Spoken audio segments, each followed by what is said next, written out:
Oof, to understand the trap he was in. If he confessed involvement, he'd be admitting to something that could get him killed. If he continued denying knowledge and the truth emerged anyway, he'd lose whatever protection honesty might provide. "Father," Samuel said, his voice barely above a whisper, "if I tell you what happened, will you promise that I'll be protected, that I won't be handed over to men who will kill me without asking questions?" Father Brennan felt a wave of satisfaction mixed with pity.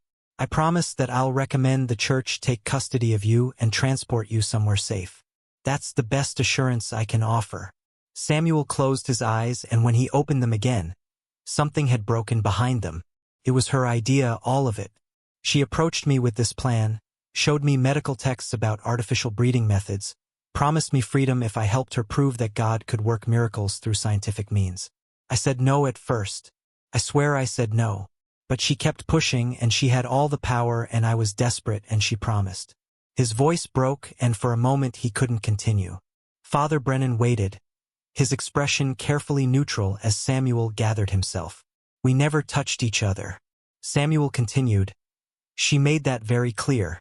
It was all done separately using glass vessels and medical instruments in that old herb cellar where no one would see. She calculated everything perfectly, followed procedures from the French medical books she'd studied.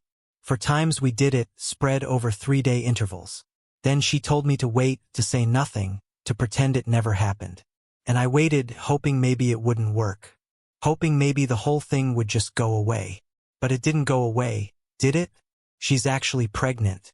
And now everyone's going to think I forced myself on a nun, and they're going to kill me for something she orchestrated." Father Brennan had heard countless confessions in his career, but this one left him genuinely shaken. The calculated nature of Sister Bridget's plan, the manipulation of a powerless young man, the twisted fusion of scientific knowledge and religious delusion. It was more disturbing than simple adultery would have been. This wasn't passion or weakness. This was cold, deliberate engineering of circumstances designed to manufacture a miracle. "Samuel, did Sister Bridget promise you freedom? Did she show you documents?" "She promised, but she didn't show me anything official. She said that after the miracle was confirmed, she'd have authority to grant manumission, that the church would give her whatever she wanted because denying her would mean denying God's work. I wanted to believe her because what else did I have? But I knew somewhere deep down I knew it was a lie. People like me don't get freedom. We get used and discarded." Father Brennan made careful notes of everything Samuel said, recording details that would form the foundation of the church's official response. When he finished, he looked at the young man with something approaching sympathy. "Samuel, you'll be confined to a secure location until the Archbishop decides how to proceed. I know that's not the reassurance you want, but it's better than the alternative. If we let you remain visible, there are men in Baltimore who will take justice into their own hands. The church's custody is your only protection." Samuel nodded numbly, understanding that protection in this context meant imprisonment of a different kind. Father Brennan summoned 2 trusted laymen to escort Samuel to a locked storage room in the convent cellar. Not the herb cellar where the procedures had occurred, but a different, more secure space. They would guard him there until the Archbishop made final decisions about his fate. The confrontation with Sister Bridget occurred that evening. The Archbishop, Father Brennan, and Father Callahan entered her cell where she'd been confined since the initial interrogation. She sat on her narrow bed, hands folded over her swollen abdomen, looking almost peaceful despite the circumstances. "We've spoken with Samuel," the Archbishop said without preamble. "He's told us everything. The herb cellar, the procedures, the French medical texts, your promises of freedom, all of it." Sister Bridget's expression didn't change. "Then you know the truth. I used knowledge God gave humanity to achieve what appeared miraculous. A barren woman conceiving through devotion and determination. How is that different from any other miracle involving human participation? It's different because you manipulated an enslaved man with false promises," Father Callahan said, his voice shaking with anger. "You put his life at risk for your theological experiment.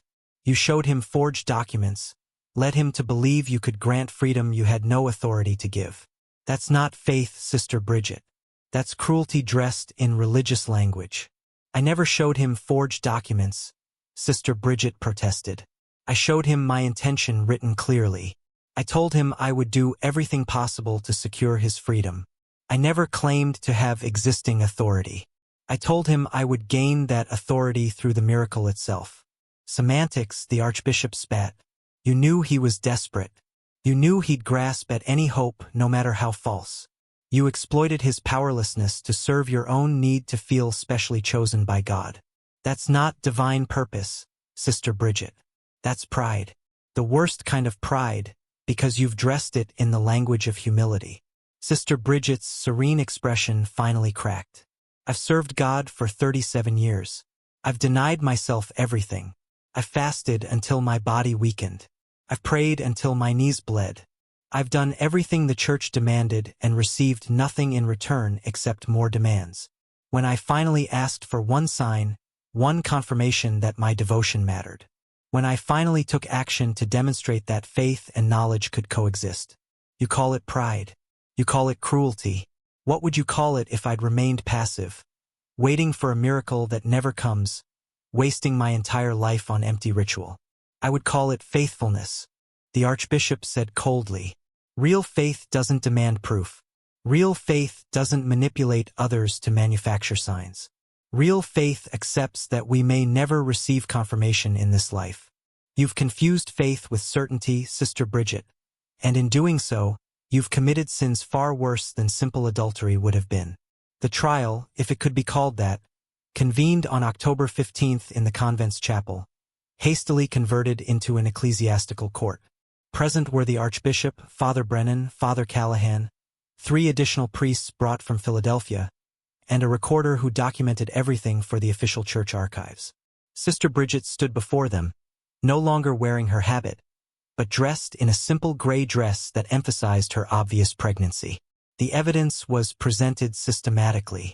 Samuel's detailed confession corroborated by the gardener's testimony about the herb cellar, Sister Anna's information about the laundry schedule, the French medical texts found in Sister Bridget's cell, the glass vessels and syringes discovered in the sealed cellar. Father Brennan had been thorough, building a case that left no room for alternative interpretation. Sister Bridget was given opportunity to defend herself. She spoke for nearly 2 hours presenting theological arguments about the relationship between faith and knowledge, citing historical examples of saints who'd used unconventional methods to serve God, quoting scripture passages about God's power exceeding human understanding. Her arguments were sophisticated, carefully constructed, passionately delivered. Under different circumstances, they might have made interesting theological debate, but the Archbishop had no interest in debate. He'd come to contain a scandal that threatened the Catholic Church's already precarious position in Maryland. Every day, this situation remained unresolved. Protestant ministers throughout the colonies were preaching sermons about Catholic corruption, using the scandal as evidence that Rome's influence bred moral decay. The verdict came swiftly. Sister Bridget Ollie was guilty of deception, manipulation, and perversion of theological doctrine. She would be immediately defrocked, stripped of all religious authority, and exiled from Maryland. The child she carried would be taken at birth and placed with a Catholic family far from Baltimore, raised with no knowledge of its origin. Sister Bridget herself would be confined to a cloistered monastery in New France, where she would live out her days in absolute silence, forbidden from speaking of these events to anyone. Samuel posed a more complex problem. He'd been coerced.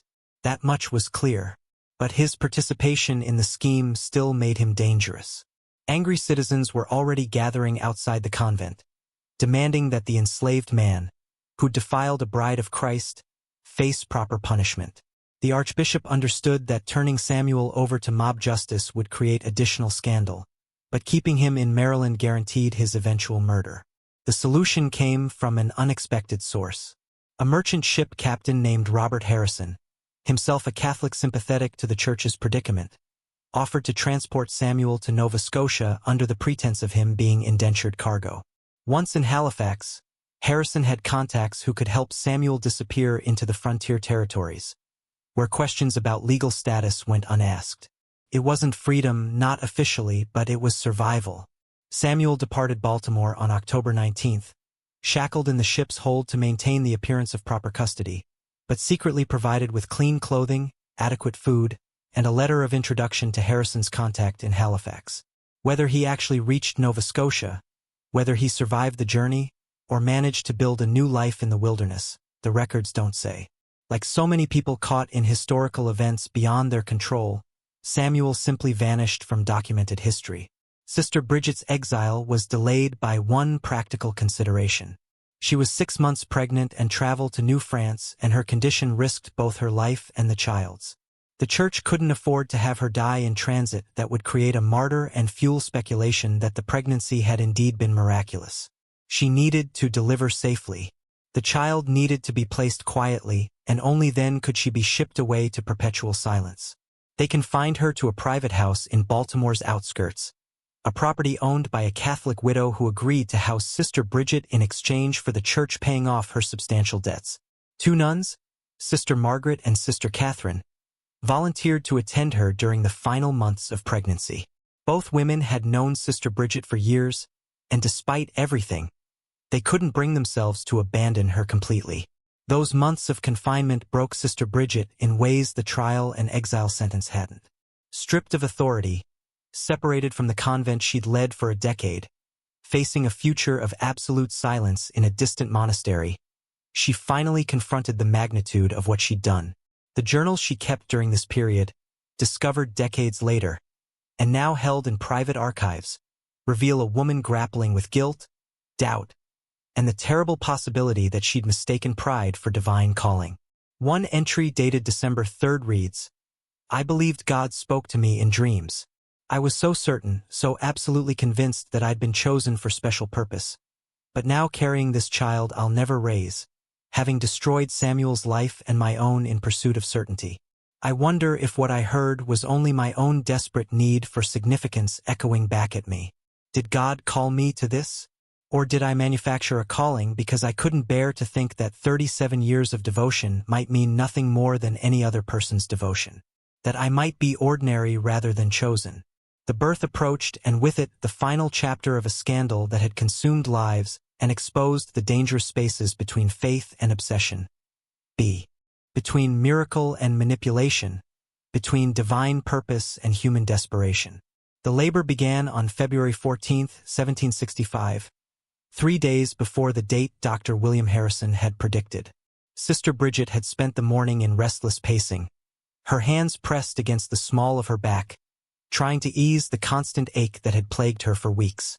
When the first contraction struck at noon, sharp and unmistakable, she didn't cry out.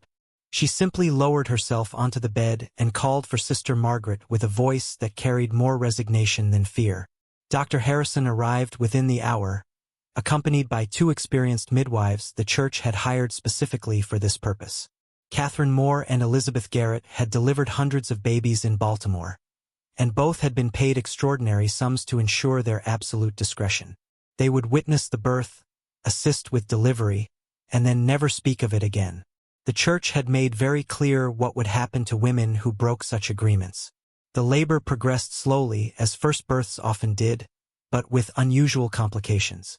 Sister Bridget was 55 years old, and her body, despite the pregnancy's surprising health throughout gestation, struggled with the physical demands of delivery. By evening, she'd been in active labor for 6 hours, and Dr. Harrison's concern was mounting. The baby's position seemed correct, but Sister Bridget's exhaustion was becoming dangerous. She'd stopped eating days earlier, consumed by anxiety about the approaching separation from the child, and her weakened state made every contraction less effective than it should have been. "You need to push harder," Dr. Harrison told her repeatedly. "I know you're tired, but the baby won't deliver itself. You have to give me everything you have left." Sister Bridget tried, her face flushed and streaming with sweat, her hands gripping the bed frame so tightly her knuckles turned white. Sister Margaret stood on one side, Sister Catherine on the other, both women supporting her through each wave of pain. The midwives worked efficiently, checking progress, offering water, changing soaked linens. Hours passed with agonizing slowness, the room growing darker as candles burned down and had to be replaced. Around midnight, Dr. Harrison made a decision. We need to use forceps. The labor has stalled, and waiting longer risks both lives. Sister Bridget, do you understand? This will hurt considerably, but it may be our only option. Sister Bridget nodded weakly beyond speech, beyond anything except endurance.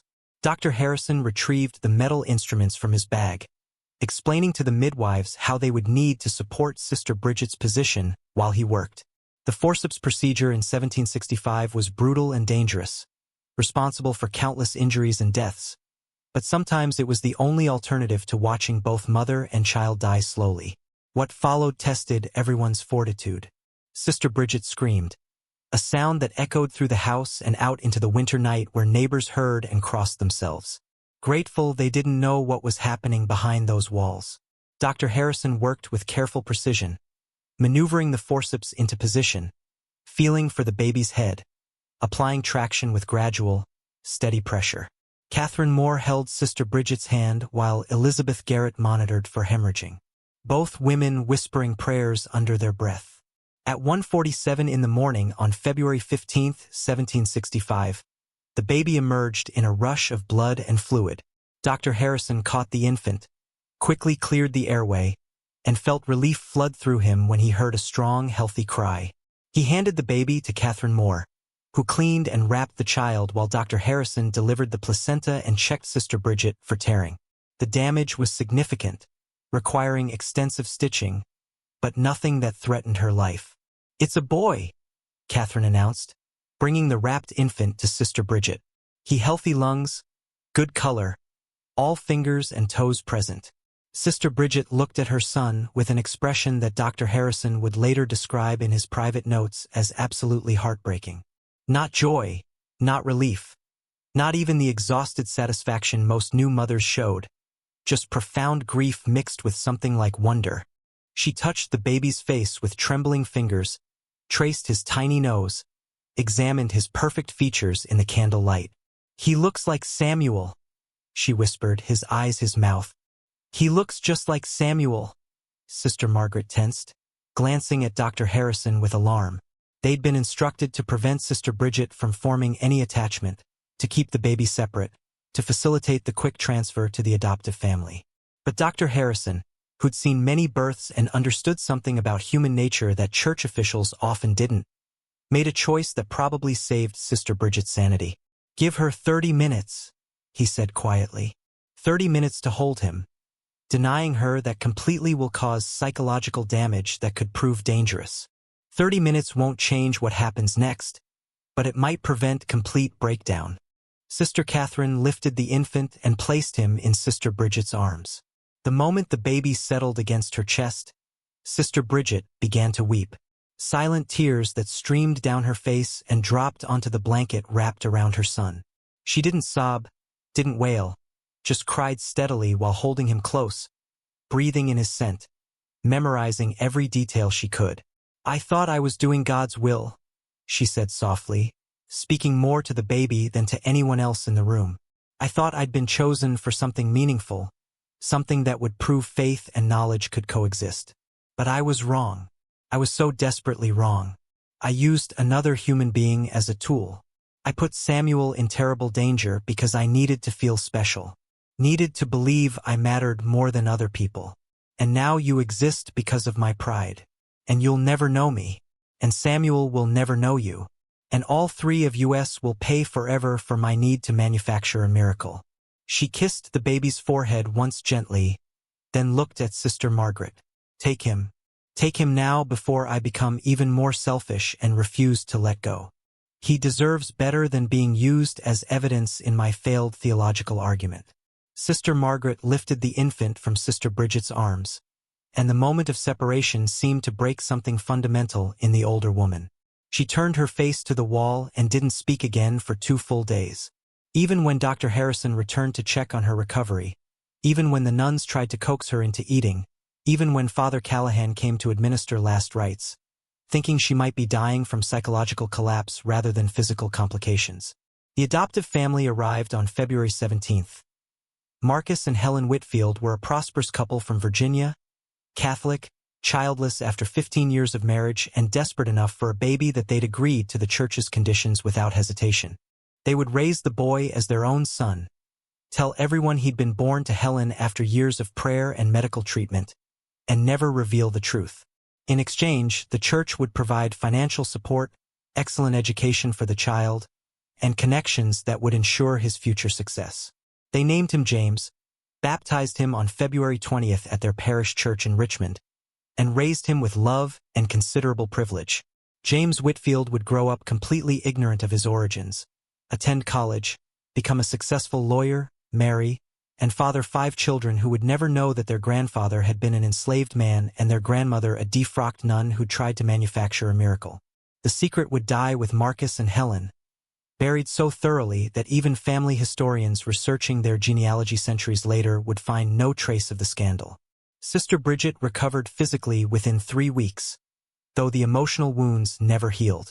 The church kept its promise about exile, arranging her transport to the Monastery of the Sacred Heart in Quebec on March 15th. The journey took 23 days, traveling by coach to New York and then by ship up the coast to the St. Lawrence River.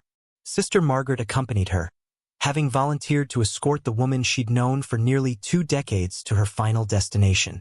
Sister Margaret's letters to Father Callahan, preserved in the Baltimore Diocesan Archives, describe Sister Bridget during this journey as someone already dead in every meaningful sense.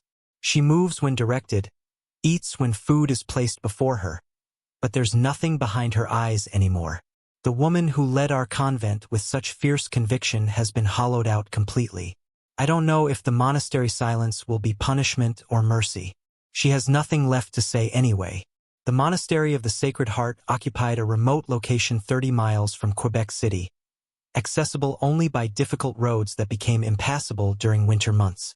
27 nuns lived there in perpetual silence, following rules established in the 13th century by an order dedicated to contemplative prayer. They never spoke to each other, never left the monastery grounds, spent their days in prayer, work, and meditation.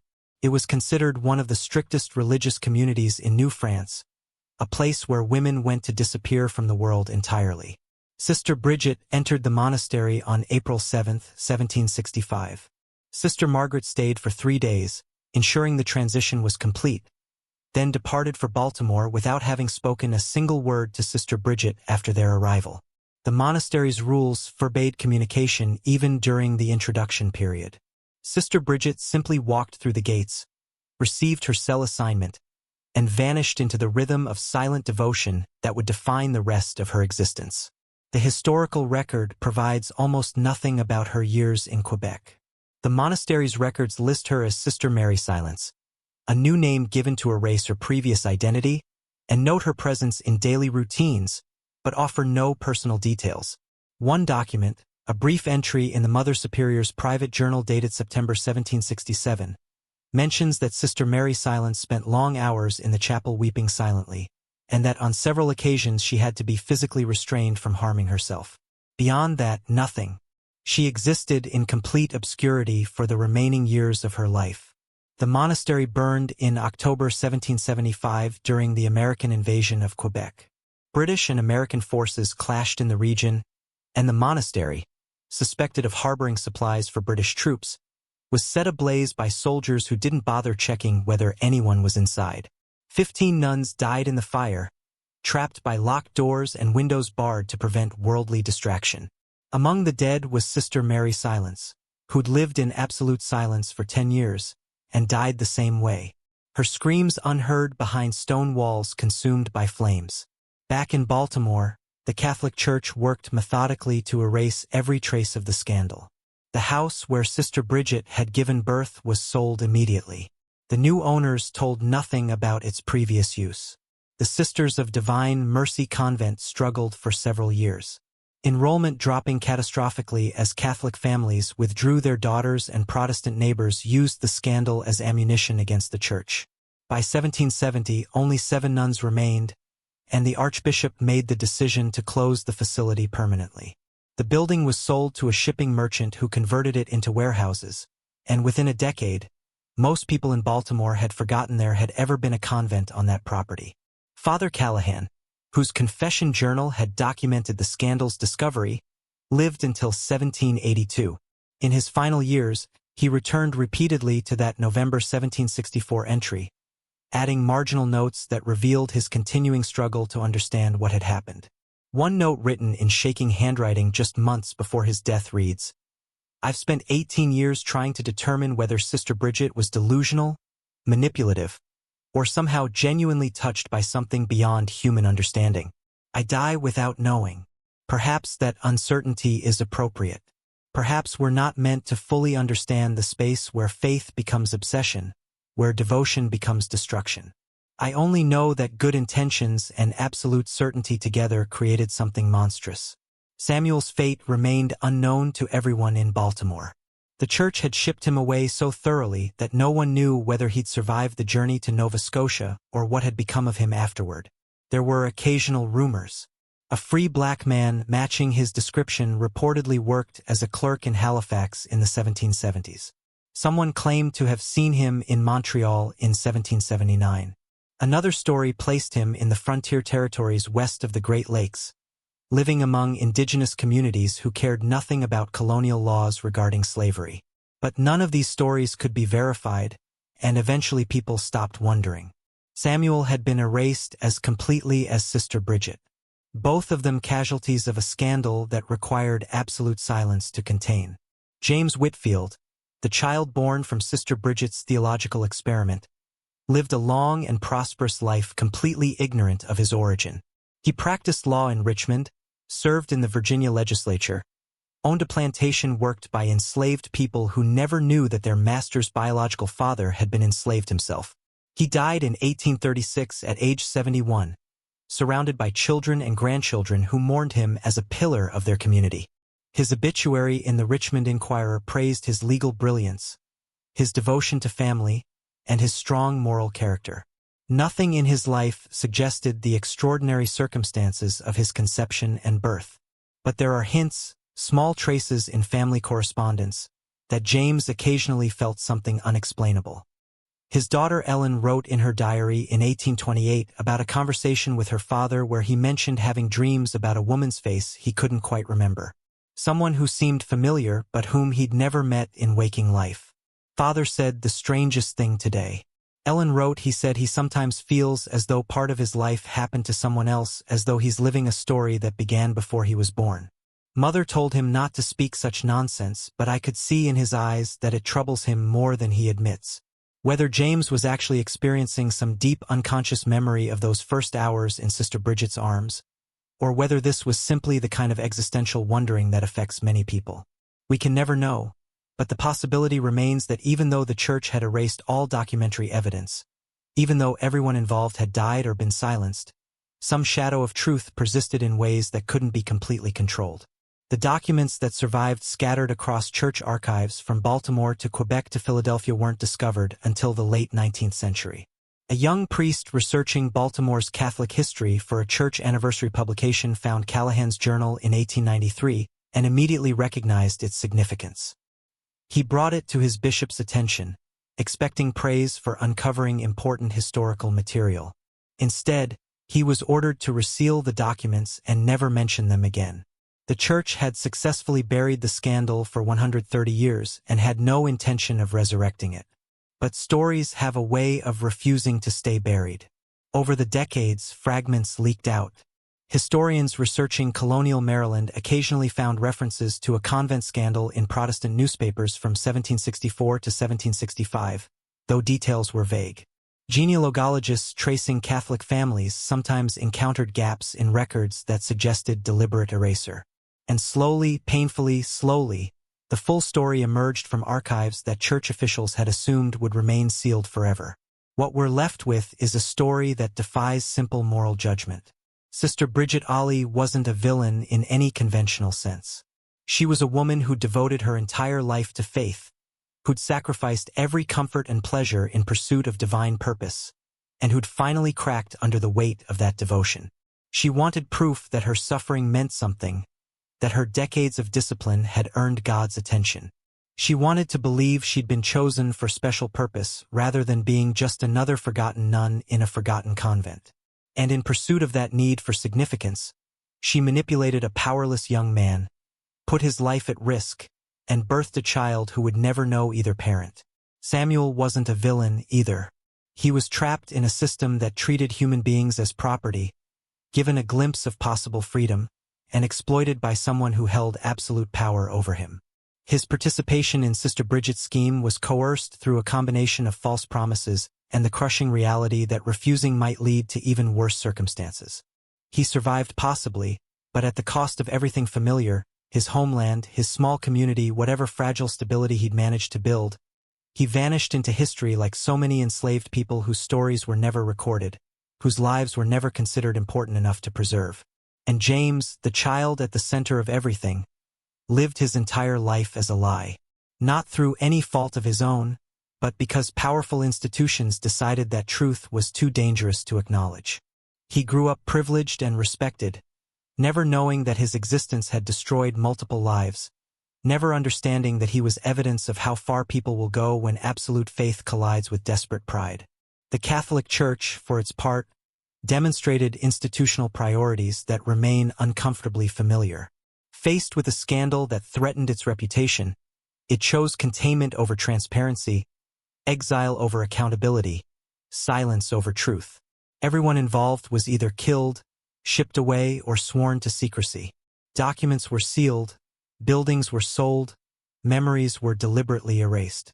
And for 130 years, the strategy worked perfectly. But here we are more than 250 years later and we're talking about it. The sealed room exists to bring you exactly these kinds of buried stories. The historical events that powerful institutions tried to erase because they reveal uncomfortable truths about human nature, about the abuse of power, about what happens when faith becomes untethered from compassion. Sister Bridget's story reminds us that the most dangerous people often aren't those who lack faith, but rather those whose faith is so absolute that it justifies any action. That certainty about divine purpose can excuse manipulation, coercion, and the destruction of other people's lives. It reminds us that enslaved people like Samuel existed not as historical abstractions, but as real human beings with hopes, fears, and impossible choices forced upon them by systems designed to crush their humanity. Samuel's education, his intelligence, his ability to read and write, none of it protected him from being used and discarded when convenient. His voice was silenced so thoroughly that we don't even know if he survived past 1765, let alone whether he ever found any measure of peace or freedom. And it reminds us that children born from scandal, manipulation, and institutional cover-ups grow up as real people who never ask to be evidence in anyone's theological argument or bargaining chips in anyone's negotiation with God. James Whitfield lived 71 years without knowing the truth. But that doesn't mean the truth didn't shape his life in invisible ways. The absence of information is itself a form of information, a gap that manifests as unexplained dreams, as strange feelings of disconnection, as questions that can't quite be articulated. So, what do we take from this story? What do we learn from a 55-year-old nun who tried to manufacture a miracle, an 18-year-old enslaved man who was offered false hope, and a child who lived a lie for 7 decades? Maybe we learn that faith becomes dangerous when it prioritizes divine approval over human compassion. That theological certainty can justify terrible actions when it's divorced from ethical responsibility toward other people. That institutional self-preservation consistently trumps individual justice when those institutions face existential threats to their authority and reputation. Maybe we learn that the most complete erasers are never actually complete. That stories persist in fragments, in marginal notes, in unsealed archives, in the dreams of descendants who feel shadows they can't explain. That truth has weight and presence even when buried under centuries of deliberate silence. Or maybe we learn something simpler and more immediate, that every historical scandal, every buried story, every sealed archive contains real people whose lives mattered, whose suffering wasn't justified by anyone's grand purpose, whose voices deserved to be heard even centuries after they were forcibly silenced. Sister Bridget Ali died in flames in 1775. Her screams unheard, her name erased, her story successfully buried for generations. Samuel disappeared into historical obscurity. Another enslaved person whose fate was considered too insignificant to document. James Whitfield died respected and mourned, never knowing the truth about his origins. And the Catholic Church moved forward, secure in the knowledge that its containment strategy had worked perfectly. But the story survived anyway, hidden in scattered documents, waiting for someone to piece together the fragments. And now you know what happened behind those convent walls in 1764. The scandal the Church spent 130 years trying to erase. The impossible pregnancy that destroyed everyone it touched. History's darkest stories aren't always about battles or political intrigue. Sometimes they're about ordinary people pushed to extraordinary actions by faith, by desperation, by the terrible space between miracle and manipulation. Sometimes they're about institutions choosing silence over truth because acknowledging complexity is more dangerous than enforcing simple narratives. And sometimes they're about us right now confronting the uncomfortable reality that the forces that destroyed Sister Bridget, Samuel and James, haven't disappeared. They've just found new forms, new expressions, new ways to prioritize institutional survival over individual humanity. What happened in Baltimore in 1764 matters not because it was unique, but because it was typical. Typical of how power operates, how institutions protect themselves, how desperate people make terrible choices when trapped in impossible situations. The specifics may be extreme, a nun attempting artificial insemination to prove God's power, but the underlying dynamics, manipulation, coercion, cover-up, erasure, those dynamics remain depressingly familiar. So remember, Sister Bridget, not as a villain or a victim, but as a warning. Remember Samuel, not as a name in a scandal, but as a human being whose life was destroyed by someone else's theological vanity. Remember James, living a lie he never chose. And remember that the only reason we can tell this story at all is because complete erasure, no matter how thorough, eventually fails. Truth seeps through the cracks in even the most carefully sealed rooms.